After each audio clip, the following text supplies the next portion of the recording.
Hello everyone, welcome back to Cruel and Unusual Storytime. I am your host, Simon Dexter, and today we are resuming Ed, Edd, and Eddy in Teletubby Land. It's been a while since I've been on this. I don't remember too much, but I'm pretty sure it has something to do with Ed, Edd, and Eddy being in Teletubby Land.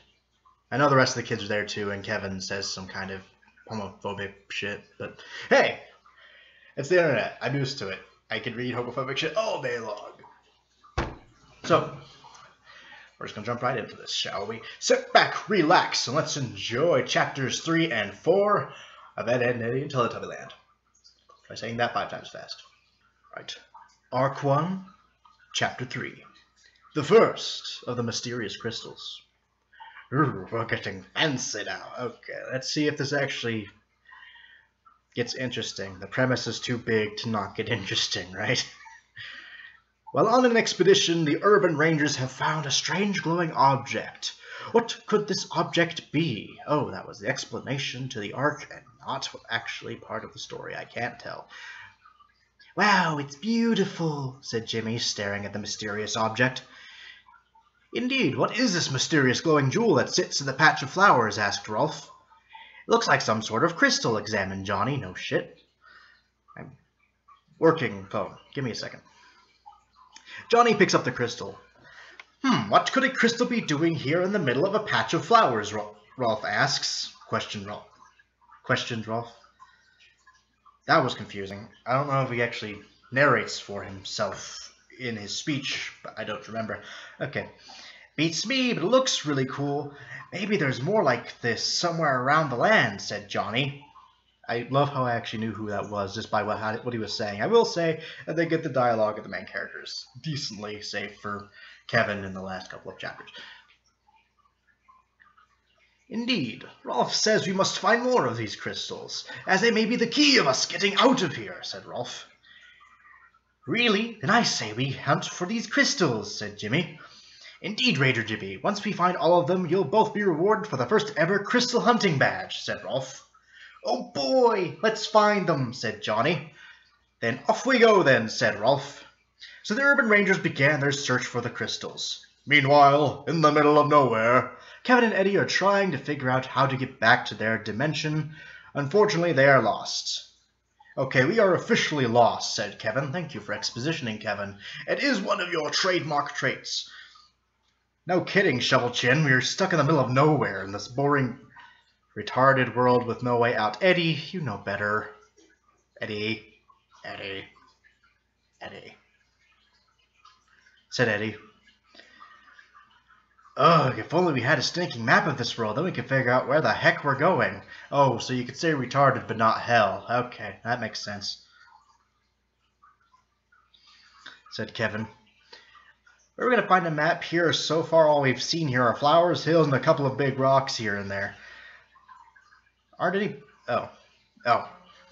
Here. And there aren't any places to ask for directions. I'm working! Sorry. Phone keeps vibrating at me, and I don't know if you can hear it or not, so I thought I'd yell at it just in case you can. Directions from, said Eddy. Heck, there aren't any people here except for those stupid Teletubbies who are the last people I would ask, said Kevin. No kidding, they can't speak clearly. They talk like frickin' little babies, said Eddy. No shit, they're made for babies. Wish I had my bike, but unfortunately it's back in the Kubda sack, yelled Kevin. Good effort. Tell me about it, my money's back there as well, said Eddy. Well, like you could use the money here anyway, so it doesn't really matter. It wouldn't do any good anyways, dork, because in case you haven't noticed, this place has no stores, no restaurants, no motels, or anything here, except for that one house with Tubby Custard, said Kevin. He didn't say all that, but I did. Well, Slaney, you think there would be at least a town here, said Eddy. Yeah, no kidding. I hope Naz is okay, said Kevin. No kidding. Stop saying no kidding. And also, we need to find some food because I'm getting hungry, said Eddy. Gotta turn around and go get some Tubby Toast and Custard, bitch. No kidding, dork. Stop saying no kidding, please. No kidding, dork. We've been walking for 3 hours and I'm starving. Oh, man. There has to be at least an apple tree or berry bush or anything that has food, said Kevin. Too bad the only place I know that has food is back at the Teletubby home, but all they have there are toast and custard, said Eddy. Ain't nothing wrong with toast and custard. Remember that, kids. Grrr! You're right. We might need to get back and get us some food before we really waste away, said Kevin. Kevin and Eddy continue walking and trying to find their way back to get some food. Meanwhile, back at the Teletubby cave, Ed, Double D, Naz, and Sarah are exploring the cave. Man, they sure have this place organized, said Sarah. Mr. D there, sport. Tell me about it. Of course there isn't really much here besides tubby toast and custard machines, a table, and 4 beds here, said Double D. Admittedly, if I have to hear no kidding or tell me about it one more time, I'm gonna kill somebody. You can use a better foil for conversation to move forward. Suddenly they saw a blue vacuum cleaner. And that, what the heck is that? A blue vacuum cleaner? Asked Sarah. No. I never liked Sarah. Anyway. That must be Nunu, the Teletubbies vacuum cleaner. Is that really his name? I didn't watch it that much. Sports, whatever I'm trying to say. Fuck, said Naz. Cool, it runs by itself, said... Oh, I didn't even know. It runs by itself, said Ed. Indeed it does. I wonder how the others are doing right about now, asked Double D. Who knows, but they better come back soon, because this is the only place where there's food and shelter. Even though it's not very appetizing. Even though, like, I don't know. No, I swear to God. No kidding. How are we supposed to survive on this stuff anyway? To make matters worse, there's no water around here, said Sarah. Good point. You're all going to die, and it will be just marvelous. Good point. There has to be some water somewhere. I'll go see if I can find us some, said Double D. Be careful, Double D, said Naz. Oh, I'll go with you, said Ed. Why, thank you, Ed. I could use some company. Okay, now, to find us some water, said Double D. We'll be back soon, baby sister, said Ed. You better, said Sarah. So Ed and Double D went in search for some water. Meanwhile, in the hills, somewhere Kevin and Eddy would continue on their journey to find their way back to the Teletubby cave, which isn't really going so well. That's a pity. Okay, Dork, any ideas of which way to go? Which way we gotta go to get back to where Naz, Sarah, and the other dorks are? Asked Kevin in announce. Did you mean annoyance? Don't ask me, I don't know where that stupid Teletubby cave is here. I thought you knew, said Eddy. Grrr! This is taking forever. We've been walking for more than 3 hours now, and we still don't know where the heck we are. How do get back to where we started, said Kevin. Suddenly, they hear someone. Shh! I hear someone, said Eddy. Even though the story told us that you didn't need to. Pinka Wonka Tinky Winky, Pinky Wonka Tinky Winky, Pinky Wonka Tinky Winky. Is that what he says? Sang Tinky Winky. Oh no, said Kevin, who was behind a tree with Eddy. Not him, said Eddy. He's gonna touch your penises. I'm waiting. One of two things is going to happen as this fanfiction goes on. Either people are going to start killing each other, or people are going to start fucking each other. I'm waiting. It's coming. It's coming. It's coming. I'm funny. Anyway, I'm not funny. Tinky Winky was just walking around the hill, carrying his bag while giggling. Are we that desperate enough to ask him for directions on how to get back to that Teletubby cave? Asked Eddy. Dork, not that desperate. Besides that, he wouldn't give us clear directions anyway. He can point. He's got hands. Good point, said Eddy. Tinky Winky started to dance around with his bag while saying "wee" and twirling with a U and 2 L's around. Oh no, he's doing that gay bag dance again, said Eddy. You narrow-minded bastards. I thought you were better than this. I could see that, Dork. Ooh-ag! I'd rather watch 2 girls strip each other naked and have hardcore lesbian sex than watch this gay bag dance.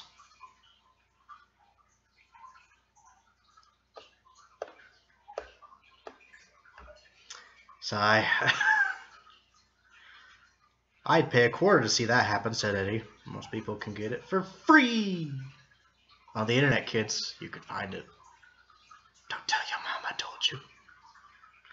I just hope he doesn't see us, 'cause otherwise we're screwed, said Kevin. Literally, said Simon. Hello, said Tinky Winky, who spotted Eddy and Kevin. Oh, crap, said both Kevin and Eddy. End of chapter. How are we doing on time? Not too bad. Let's resume with the next chapter, shall we? Arc 1, Chapter 4. Dork and Jock meet Teletubby. Update. Kevin and Eddy, while trying to find their way back to others, saw Tinky Winky doing his bag dance. Literally. Before they could get away, Tinky Winky spots them. How will Kevin and Eddy handle this situation? Who knows? Let's find out. Ow, motherfucker, that hurt. Hello, Tinky Winky, right? Asked Eddy. Yes, Tinky Winky is Tinky Winky's name, and what are Tinky Winky's new friends' names? Asked Tinky Winky. Oh, this is going to be a hard chapter. Also, I didn't think they actually spoke English. I thought they spoke, like, baby gibberish. Friends? Yeah. Special friends. I'm sorry, I'm waiting. I'm no fool. I know how this ends. I read Severus Snape, Professor and Lover. I know how this ends. Oh yeah, friends, the name's Eddy, and this shovel-chin kid next to me is Kevin, said Eddy. Yeah, whatever, said Kevin. Nice to meet you Kevin and Eddy. What brings you two all the way out here? Asked Tinky Winky. We're trying to find our way back to your house so we can rob you. I mean, where our friends Naz, Sarah, Ed, and Double D are at, answered Kevin, except he doesn't much care for that. Whatever, fuck it, I'm not gonna nitpick that. We're trying to find... oh, I read that twice, sorry. Back to Tinky Winky's house. Oh, Tinky Winky knows where it's at. Tinky Winky show new friends at Tinky Winky's house. Follow Tinky Winky new friends, said Tinky Winky. This is gonna be a mouth exercise episode. You heard him, Kev. Let's follow him, said Eddy. Might as well since we're lost, but will it kill him to learn how to speak clearly, said Kevin. I wish, but unfortunately the Teletubbies speak gibberish like in the show, so we'll have to deal with them. That wasn't even gibberish, he just said his name a lot, said Eddy. So Kevin and Eddy followed him. Followed Tinky Winky back to Tinky Winky's... Stop. Meanwhile, somewhere in the flower field, the urban rangers continued their quest to find the other crystals, believing that the crystals could get them back to the cul-de-sac. Okay, that one was actually good. Good on you. Ranger Johnny, you find any crystals? Asked Rolf. Nope, nothing but flowers here, answered Johnny. Actually, so far, the urban rangers are my favorite part of the story. Just because they're actually written okay, and they're not being dicks, or actually doing anything with the Teletubbies stuff. So, these parts are actually okay, by me. Nothing but flowers here, answered Johnny. Ranger Rolf, I get the feeling that these crystals are going to be hard to find. Maybe the one we found is the only one to exist, said Jimmy. If this is true, then why won't this crystal open a portal so we can get back to the cul-de-sac, asked Rolf. Good question. Maybe it's because they're just assuming it can open a portal, and that it might not actually work in that way. Did you ever think of that, Rolf? You Eastern European bastard. No offense to my Eastern European watchers. You're all awesome by me. I actually have no idea what Rolf is. He's like the darkest kid in the show, but he's like totally like Eastern European sounding. Anyway, I'm lost. Where are we going? Oh, here we go. I found it. It would help if we knew what kind of crystal it is, said Jimmy. Because if it's just like a geode or something, we're fucked. Ranger Jimmy is right. We did not know what kind of crystal it is, nor what it could do. We just sort of assumed, and now I'm realizing how foolish I am. And that life is just an empty array of pain and suffering. We're all having a wonderful day. Nevertheless, we must explore this entire dimension to see if there is more crystals like this one, before we think about how to use it, because that makes total sense. Johnny's stomach started to growl. Oh, before we continue, can we eat first? I'm starving, asked Johnny. Yes, Ranger Johnny, as Rolf's belly too is in need of food. Rangers, we must find food before we continue our quest, said Rolf. Yes, sir, said both Johnny and Jimmy. The Rangers began searching for food, but with little luck. 20 minutes later. Oh, I'm starving, buddy. I don't see anything to eat around here, said Johnny, talking to Plank. Oh, the agony. My tummy needs food, groaned Jimmy. I don't know why I almost said Timmy.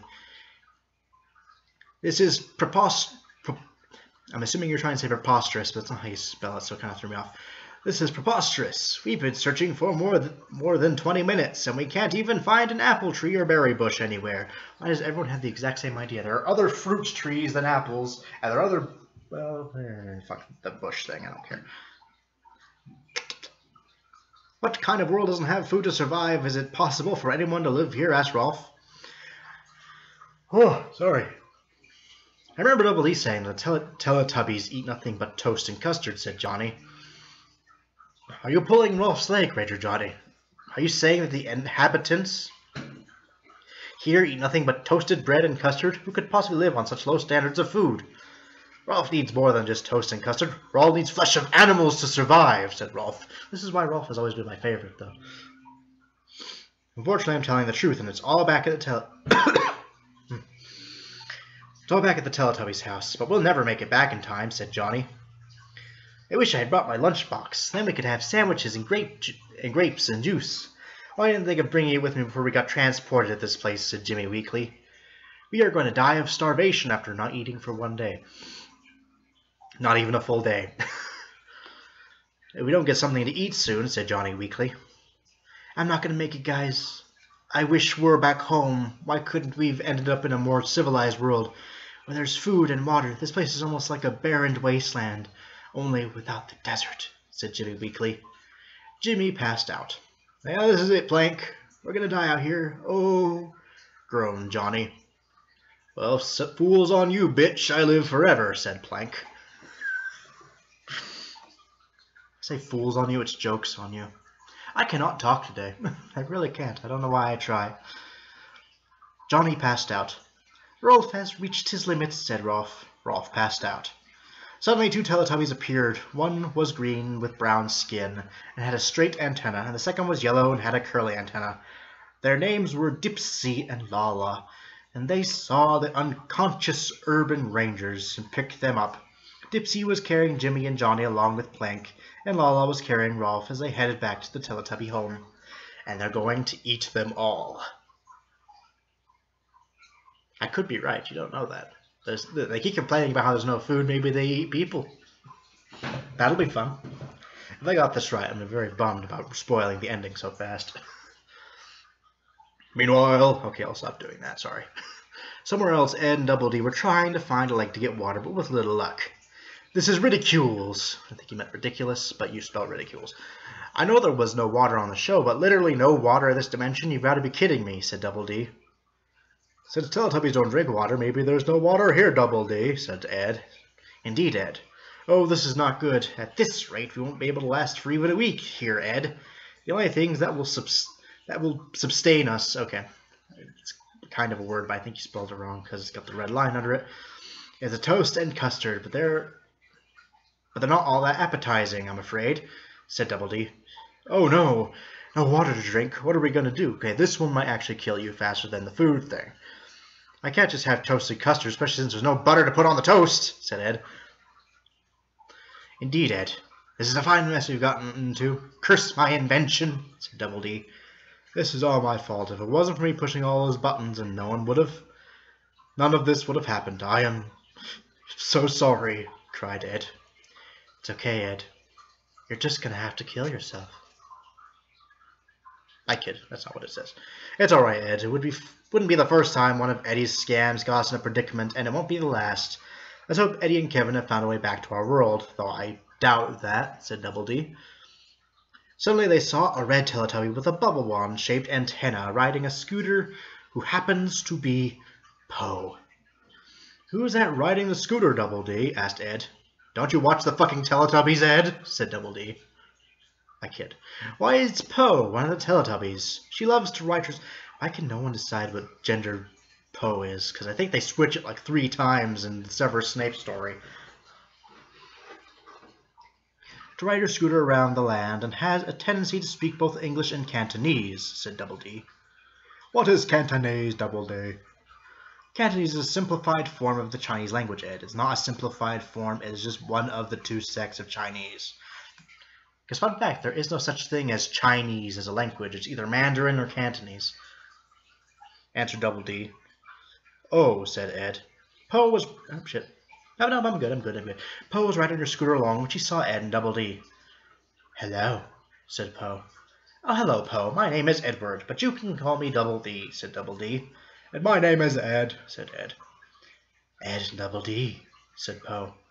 You wouldn't happen to know where we can find water, would you? Asked Double D. Water? What's water? Asked Poe. Oh, that's right, you never heard of water. Well, allow me to explain.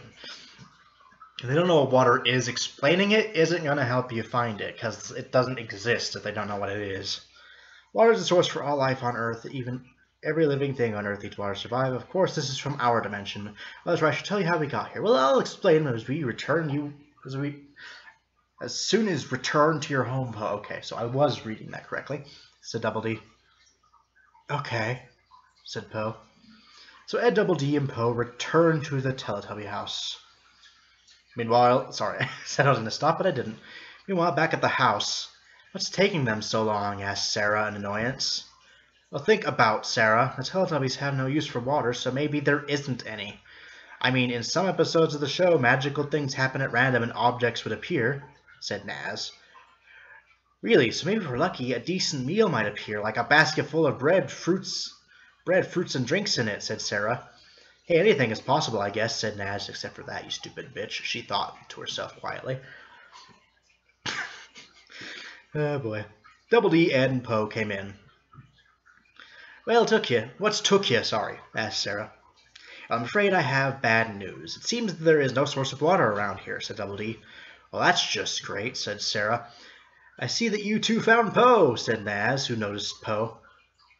Hello, said Poe. Looks like we're going to have to wait till somehow a lake might show up, since this world is so magical, said Sarah. I wonder what's taking the others so long, said Sarah. Who knows, they probably got murdered by vicious Teletubby beasts that only show up when the show isn't airing. Could happen, you don't know. Who knows, this world's pretty big, maybe, hope they're not lost, said Naz. Suddenly, Eddy, Kevin, I tried to say Eddy and Kevin at once. Eddy, Kevin, along with the other Teletubbies, two of which were carrying unconscious urban rangers, came in. Took you guys long enough. Where in the world have you all been? Asked Naz. Getting lost in this unfortunate world, said Kevin, even though he said retarded instead. But I'm trying to be the mature one here and correct their inappropriate language. You fucking pricks. Dorothy and I were walking around for over 3 hours and we couldn't find any way to go home, said Kevin. Yeah, good stuff.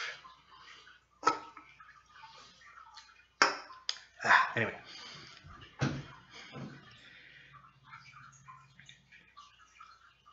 Shit. Over 3 hours and we couldn't find any way to go home, said Kevin. No kidding, we had to follow Tinky Winky to get back here. They were man and Dipsy Lala who are carrying the urban rangers, and by the looks of it, them, and they sound their bellies, they're starving, so are we. You got any food here? I'm so hungry I can eat a horse, question marks, asked Eddy. That whole sentence is just garbage. Just wrong on all levels. So expositional, so horribly expositional. The only thing here is to eat a tubby toast and to drink is cubby custard, even though custard is also a food, so it's really not a liquid. It's just creamy. And the only one of the two that tastes decent enough is the custard, said Sarah. Who cares? I'm starving. Turn the machine on and give us some toast and some custard, said Kevin. Oh, shit. Come back. Coming right up, said Naz. Put the rangers on the seats. They're going to need a truck full of food to get back up, said Eddy, talking to Dispy and Lala. Thought I'd just read it the way they wrote it. Naz turned on the machine, while Tinky Winky ran the custard machine. So how the expedition coming along, Urban Rangers? Asked Eddy. We may have found a way to get back to our world. Rolf will explain once Rolf gets some food in his belly, said Rolf weakly. Here you go, guys, eat up, said Naz, who brought plats full of tubby toast along with Tinky Winky, giving them some tubby custard. The Rangers chowed down like animals along with drinking the custard. Ah, not very appetizing. You could just say it doesn't taste good. That's probably the more natural way a 12-year-olds would say their lines. That's just me, though. But it would do. Now, as Rolf was saying, we might have found a way to get us home. Ranger Johnny, show them the crystal, said Rolf. Right here it is, said Johnny, who took out the crystal they found. Woo, said Kevin. Neato, said Sarah. Cool, said Ed. It's so pretty, said Naz. Oh, it's so shiny. I bet we'd be rich if we sell that baby, said Eddy. Incredible. I've never seen such a crystal in my life. Fascinating. She's telling us that this crystal might be the key to getting us out of here, asked Double D. I think so. Problem is, we don't know what kind of crystal it is, said Johnny, so it might not be doing anything, and we're just assuming. We think that there might be more somewhere in this world. We found it in a path of flowers, said Jimmy. Let me see that. I might be able to figure out what kind of crystal it is, said Double D. Double D would be able to figure it out the best. Here you go, Double D, said Johnny, handing over the crystal to Double D. They say the name so many times my mouth hurts just from reading the story. Intriguing. Normally a crystal is clear colors. That's not true whatsoever. Don't let anyone tell you that, kids. But this one has many different colors. Different colors glowing. Indeed, what is this crystal? I'll have to further examine it. But if there are indeed more of them, then I think we would need to find all of these crystals in order to active its power, and it might indeed open a portal back to our world, said Double D. So we have to hunt for these crystals now? Asked Eddy. I'm afraid so, Eddy. Or we could just sit here and starve to death. Which would you prefer, you little dwarf bitch? That was really rude of me. I'm so sorry about that. Especially to any of my height-advantaged viewers out there, because disadvantaged viewers out there.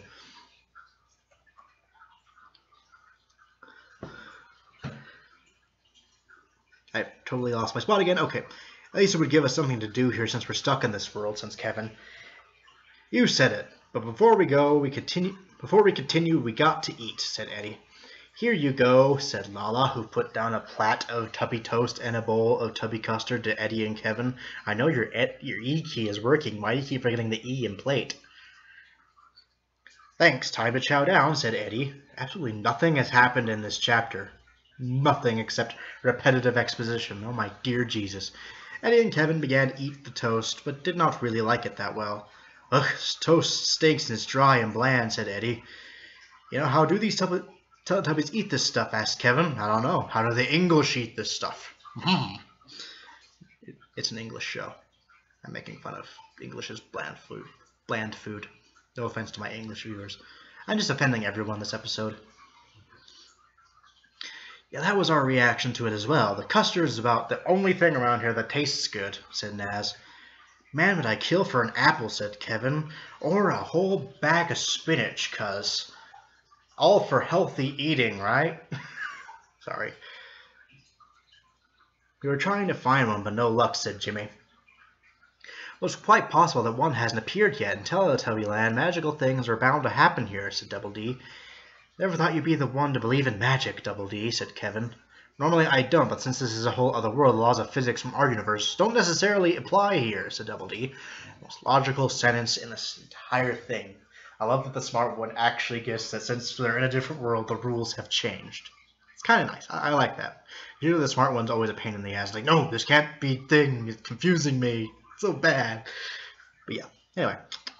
Besides, in the show, a lot of magical things happen here. Like in one episode, the house is full of cloud after a cloud came into the house. Another episode had animals floating in the sky, said Naz. Oh yeah, it's all coming back to me now. Do you think somehow an apple tree might appear, form out of nowhere? Asked Kevin. Hey, anything's possible, said Naz. Double D, you already said that. And all that aside, our current priority is to find the rest of these crystals, said Double D. Right, said everyone but Double D and the Teletubbies. Okay, but first, since it's getting late, we're going to have to get some sleep. It's been a long day, said Naz. I agree, said Double D. I yawned because I chose to. And where the heck are we supposed to sleep in since there's only 4 beds? Asked Sarah. There was a comfy chair I could sleep in it, but there isn't, said Eddy. And the Teletubbies are sleeping in those beds, so we can't sleep in them, said Johnny. Well, I'll have to sleep on the floor then, bitch, said Rolf. Are you serious, Rolf? I can't sleep on the floor. I need a soft place to lay on, said Jimmy. And besides, there's no pillows to lay our heads on, said Sarah. Suck it up, whiners, said Simon. And I ain't sleeping with those Teletubbies either. The last thing I want is to be in the same bed as one of those Teletubbies, especially Tinky Winky, said Kevin. Shut the fuck up, Kevin. Or, more importantly, shut the fuck up, Ryder. There must be somewhere for us to sleep at, said Dumbledy. If we had camping gear, we could camp outside, but sadly we don't, said Johnny. I thought you urban rangers had the stuff with you when we got here, asked Eddy. Unfortunately, we don't shortstop Ed Boy. Okay. They needed a comma there, but I get it now. Unfortunately, we don't shortstop Ed Boy. Love that name, said Rolf. Well, on the floor is where we must sleep, I suppose, said Dumbledy. Oh boy, this is going to be a rough night, said Naz.